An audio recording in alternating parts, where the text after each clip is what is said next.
तो दोस्तों good evening. आप सब कैसे हो? आई होप आप सब एनर्जेटिक एंड बहुत ही अच्छे होंगे, ठीक ना। तो चलिए आज के वीडियो फटाफट स्टार्ट करते हैं। आज के वीडियो का जो टॉपिक है वो है बेसिक कॉन्सेप्ट ऑफ साइकोलॉजी, ठीक ना। मनोविज्ञान की आधारभूत अवधारणाएं क्या क्या हैं, ठीक ना।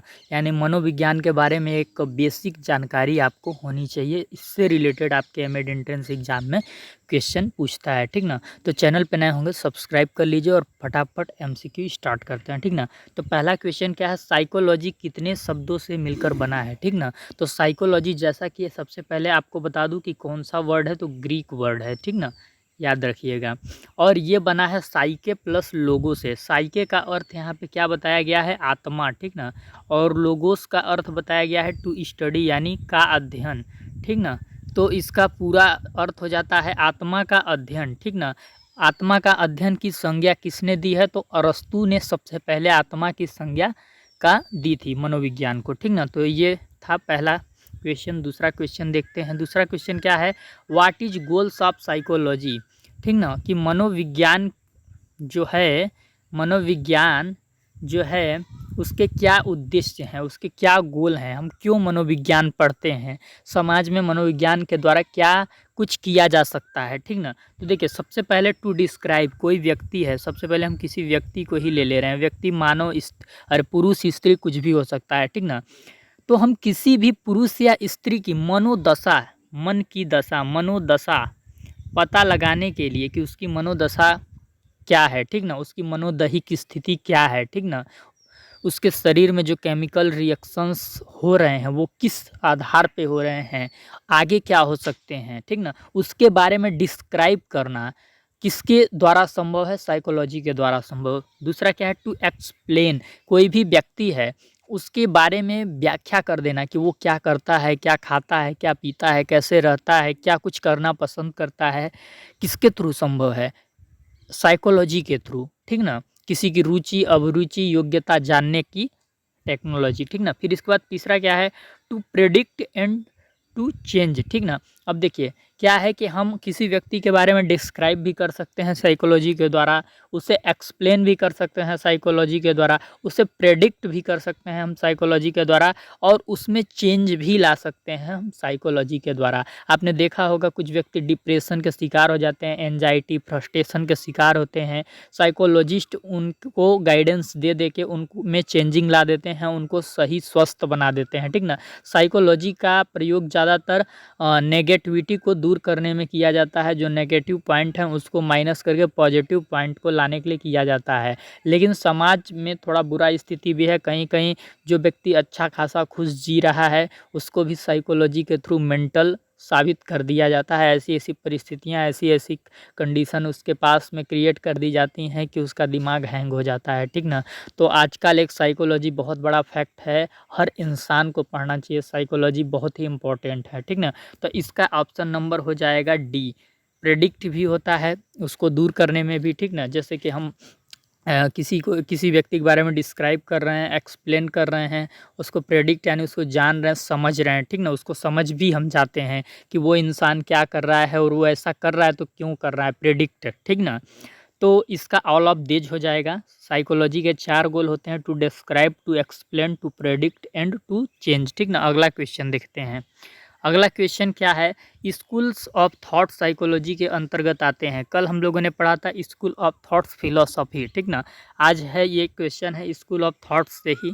तो स्कूल ऑफ थॉट्स साइकोलॉजी के अंतर्गत क्या आते हैं, जो स्कूल की अवधारणाएं हैं, जिस अवधारणा पे स्कूल खड़े हैं वो अवधारणा साइकोलॉजिस्ट किस हिसाब से बताते हैं, अकॉर्डिंग टू साइकोलॉजिस्ट किस तरह स्कूल होने चाहिए, स्कूल की सिस्टम क्या होनी चाहिए, वर्क सिस्टम क्या होनी चाहिए, ठीक ना।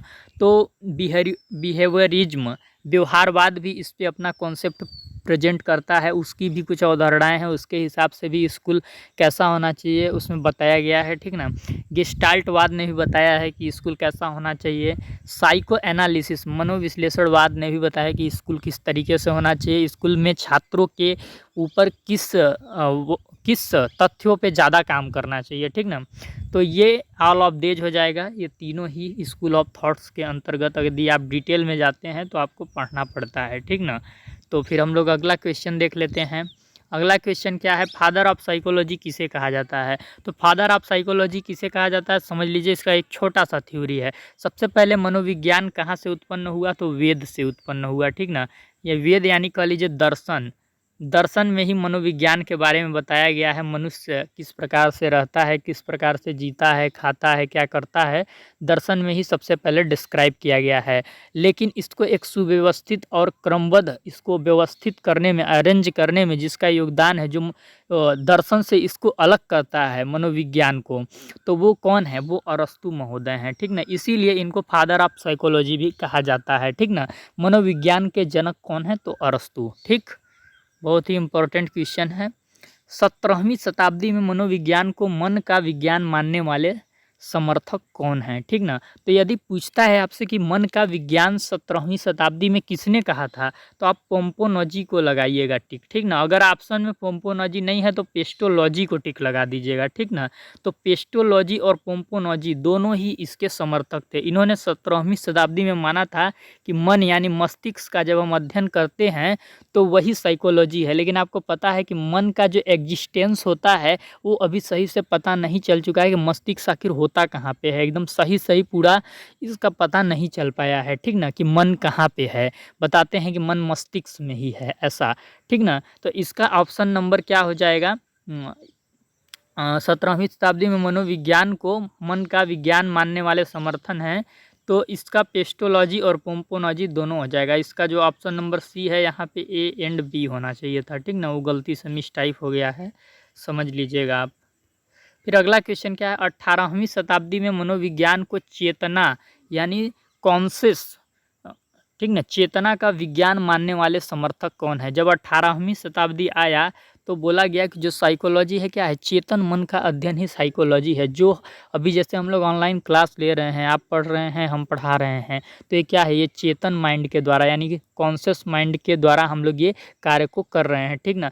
तो ये जो इसका ही विज्ञान, इसी के बारे में अध्ययन करने को क्या बोला गया कि साइकोलॉजी है। तो इसके समर्थक कौन कौन हैं, तो इसके समर्थक ये तीनों हैं, William Wundt, William James, James Ali. लेकिन अगर आपसे पूछे कि चेतना का मनोविज्ञान, चेतना का विज्ञान किसने कहा है, यदि एक ही ऑप्शन दे तो आप विलियम वुंट को लगाइएगा, ठीक ना। विलियम वुंट ही आपका दिया भी रहेगा उसमें, ठीक। फिर इसके बाद क्या है, 19वीं शताब्दी में मनोविज्ञान को व्यवहार का विज्ञान किसने कहा, ठीक ना। सबसे पहले क्या बोला गया, आत्मा का विज्ञान, ठीक। फिर उसके बाद बोला गया मन का विज्ञान, फिर उसके बाद बोला गया चेतना का विज्ञान। अब चौथे नंबर पे क्या बोल दिया गया कि साइकोलॉजी क्या है, व्यवहार का अध्ययन है। मनुष्य जिस प्रकार का व्यवहार समाज में करता है, किसी व्यक्ति के साथ उसका जो व्यवहार होता है, बिहेवियर होता है, उसी का अध्ययन करना ही क्या होता है, दैट्स अ साइकोलॉजी, ठीक ना। तो इसको जो व्यवहार का विज्ञान कहने वाले कौन है, जॉन डी वाटसन। व्यवहार का विज्ञान के जनक भी वाटसन महोदय ही कहलाए जाते हैं, व्यवहारवाद के जनक। तो इसका ऑप्शन नंबर ए सही हो जाएगा। लेकिन यदि आपसे पूछ दे कि मनोविज्ञान को व्यवहार का विज्ञान बनाने में सर्वप्रथम प्रयास किसने किया, तो हो जाएगा विलियम सी मैकडूगल, ठीक ना। विलियम सी मैकडूगल अगर प्रयास की बात की जाए तो, ठीक ना, तो ये होगा। फिर इसके बाद हम आगे देख लेते हैं, साइकोलॉजी शब्द का सर्वप्रथम प्रयोग किसने किया, रुडोल्फ गोलेक ने, कि विलियम सी मैकडूगल ने, कि विलियम वुडवर्थ ने, कि ऑल ऑफ दिस। तो इसका पहला नंबर ऑप्शन सही हो जाएगा, रुडोल्फ गोलक ने, ठीक ना। फिर इसके बाद लास्ट क्वेश्चन आज का क्या है, लास्ट नहीं है, 9वां है, मनोविज्ञान की प्रथम प्रयोगशाला किसने, कहाँ और कब डाली, ठीक ना। तीनों चीज़ें देखिए आपसे कहीं भी पूछ सकता है एमसीक्यू में, ये आपका आया भी है 2019 के प्रीवियस ईयर पेपर में एक क्वेश्चन आया है एमएड के एंट्रेंस एग्जाम में। एमजी के भी महात्मा गांधी काशी विद्यापीठ यूनिवर्सिटी का जो 2019 का एमएड एंट्रेंस एग्जाम का पेपर था उसमें आया था। तो इसका ऑप्शन नंबर ए सही हो जाएगा। विलियम वुंट ने सबसे पहले मनोविज्ञान की प्रयोगशाला डाली थी 1879 में, लिप्जिंग में डाली थी जो कि जर्मनी में है, कार्ल मार्क्स विश्वविद्यालय के अंतर्गत डाली थी, ठीक ना। तो इसका ऑप्शन नंबर ए सही हो जाएगा। फिर हम आज का लास्ट क्वेश्चन देख लेते हैं, अमेरिका की प्रथम मनोविज्ञान की प्रयोगशाला किसने डाली। वो क्या था कि साइकोलॉजी की प्रथम प्रयोगशाला, पूरे विश्व की बात होगी थी। अब अमेरिका स्पेसिफिक पूछ रहा है कि अमेरिका के अंदर ही किसने डाली थी, तो किसने डाली थी, स्टेनले हॉल ने। ऑप्शन नंबर ए सही हो जाएगा, ठीक ना। ये आपके पूछ सकते हैं। ये सब इम्पोर्टेंट क्वेश्चन है आज के जितने भी हैं। अगर बेसिक कॉन्सेप्ट ऑफ साइकोलॉजी से कोई भी क्वेश्चन पूछता है तो इससे आउट ऑफ शायद नहीं जाएगा, ठीक ना। आपको इसमें बस हिस्ट्री पढ़ना है, साइकोलॉजी, हिस्ट्री ऑफ साइकोलॉजी, ठीक ना। अगर आप यहाँ से पढ़ना चाहेंगे तो आपको पढ़ना क्या है कि सबसे पहले अरस्तू ने साइकोलॉजी को क्या बोला था, आत्मा का विज्ञान, तो वो पढ़ लेना है, कैसे वे दर्शन से मनोविज्ञान को अलग करते हैं।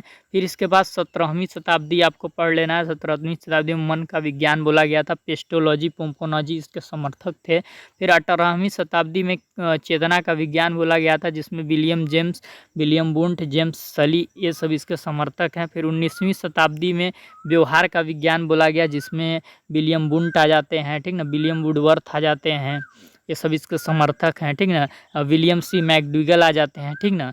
तो ये सब इसका हिस्ट्री आप पढ़ लीजिएगा। साइकोलॉजी का क्या स्कोप होता है, कार्यक्षेत्र, और साइकोलॉजी हम क्यों पढ़ते हैं, और थ्रू साइकोलॉजी स्टूडेंट में क्या चेंजिंग लाया जाता है, इसको क्यों इसका इम्प्लीमेंट स्कूल के अंतर्गत किया जाता है, ये सारी चीज़ें पढ़िएगा। यही बेसिक कॉन्सेप्ट ऑफ साइकोलॉजी के अंतर्गत है। तो बताना मत भूलिएगा कि आज की वीडियो कैसी लगी, और इस चैनल को आप सब्सक्राइब कर लीजिएगा, बेल आइकन को प्रेस कर लीजिएगा, और टेलीग्राम चैनल का लिंक वीडियो के डिस्क्रिप्शन में होगा, प्लीज़ उसको ज्वाइन कर लीजिएगा। वहाँ पे वीडियो की लिंक जाती है जैसे ही चैनल पे अपलोड होती है, तो और पीडीएफ भी मैं वहाँ पे अपलोड कभी कभी करता हूँ, ठीक ना। तो फिर मिलते हैं आपसे हम नेक्स्ट वीडियो में, तब तक के लिए वीडियो को देखने के लिए धन्यवाद। जय हिंद, जय भारत।